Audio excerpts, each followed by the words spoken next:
السلام عليكم ورحمة الله وبركاته. بسم الله الرحمن الرحيم. الحمد لله رب العالمين والصلاة والسلام على أشرف الأنبياء والمرسلين نبينا وإمامنا وقدوتنا وحبيبنا محمد وعلى آله وأصحابه أجمعين. أما بعد. সম্মানিত দর্শক মণ্ডলী, আজকে আমরা একটি গুরুত্বপূর্ণ বিষয়ে আলোচনা শুনব,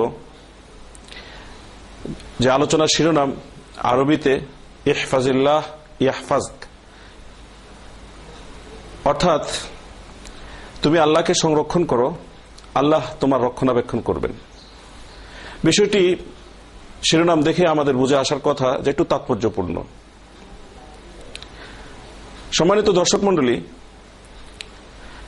একজন মানুষ পৃথিবীতে যে চাহিদাগুলো তার থাকে তার ভিতর অন্যতম নিরাপত্তার চাহিদা।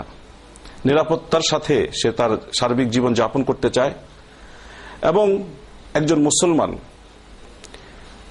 সে নিরাপদে তার পরকালীন জীবনে নিরাপদে জান্নাত পর্যন্ত পৌঁছতে চায়। আর আল্লাহতে বিশ্বাসী, ধর্মে বিশ্বাসী প্রতিটি ব্যক্তি এই কথা বিশ্বাস করে যে নিরাপত্তা সহ মানুষের যাবতীয় সমস্ত কিছুর মালিক একমাত্র আল্লাহ তাআলা। ফলে নিরাপত্তা আসবে আল্লাহর পক্ষ থেকে। সে একজন মানুষ নিরাপদ জীবন যাপন করতে পারবে তখনই যখন আল্লাহ তাআলা তার নিরাপত্তার ব্যবস্থা করবেন। সেদিক থেকে আজকের শিরোনামের সাথে আমরা যদি একটু পরিচিত হই, তা আমরা বুঝব যে এই শিরোনামটিতে বলা হয়েছে যে আল্লাহকে হেফাজত করো, সংরক্ষণ করো, আল্লাহ তোমার রক্ষণাবেক্ষণ করবেন। শিরোনামটি একটি হাদিস থেকে নেওয়া। বিখ্যাত সাহাবী আব্দুল্লাহ ইবনে আব্বাস রাদিয়াল্লাহু তাআলা আনহু থেকে বর্ণিত, ইমাম তিরমিজি রাহমাতুল্লাহ আলাইহি হাদিসটি তার সুনানে উদ্ধৃত করেছেন। আব্দুল্লাহ ইবনে আব্বাস বলেন যে আমি একবার রাসূল আকরাম সাল্লাল্লাহু আলাইহি সাল্লামের পেছনে একটি বাহনে বসা ছিলাম।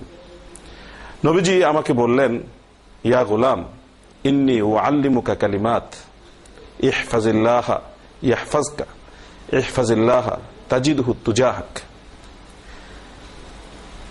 হে বালক, আমি তোমাকে কয়েকটি বিষয় শেখাতে চাই। তুমি আল্লাহকে সংরক্ষণ করো, আল্লাহ তোমাকে রক্ষণাবেক্ষণ করবেন। আল্লাহ সংরক্ষণ করো, তুমি সর্বদা আল্লাহকে তোমার সামনে পাবে। হাদিস বিশারদগণ এই বাক্যটির ব্যাখ্যা করতে গিয়ে বলেছেন, আল্লাহকে সংরক্ষণ করা এটি কোনো মানুষের পক্ষে তো সম্ভব নয়। তবে তার কি অর্থ? অর্থ হচ্ছে এই, আল্লাহ যে বিধিবিধান আরোপ করেছেন, যে শরীয়ত মানুষকে দিয়েছেন, সে শরীয়ী বিধিবিধানগুলো, আল্লাহর নিষেধ আদেশগুলো বাস্তবায়ন করার নাম হচ্ছে আল্লাহকে সংরক্ষণ করা। যদি কোনো মানুষ সার্থকভাবে আল্লাহ তাআলার আরোপিত বিধান ঐকান্তিক চেষ্টার সাথে, আন্তরিকতা এবং নিষ্ঠার সাথে পালন করতে সক্ষম হয়, আল্লাহ তাআলা তার যাবতীয় নিরাপত্তার বন্দোবস্ত করে দেন। এই নিরাপত্তাটি পৃথিবীর ক্ষেত্রে যেমনিভাবে প্রযোজ্য, পরকালীন জীবনের প্রতিটি ক্ষেত্রেও প্রযোজ্য।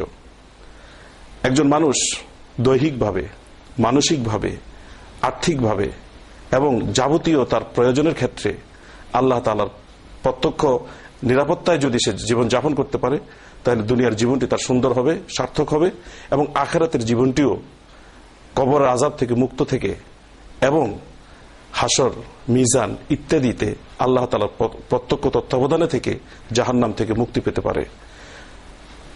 আল্লাহ তাআলা কোরআনে বলেন, আল্লাযীনা আমানু ওয়া লাম ইয়ালবিসু ঈমানাহুম বিযুলম উলাইকা লাহুমুল আমন ওয়া হুম মুহতাদুন। যারা ঈমান আনলো এবং স্বীয় ঈমানকে, বিশ্বাসকে শিরকের সাথে মিশ্রিত করে নষ্ট করলো না, তাদের জন্য রয়েছে নিরাপত্তা এবং তারাই সুপথগামী।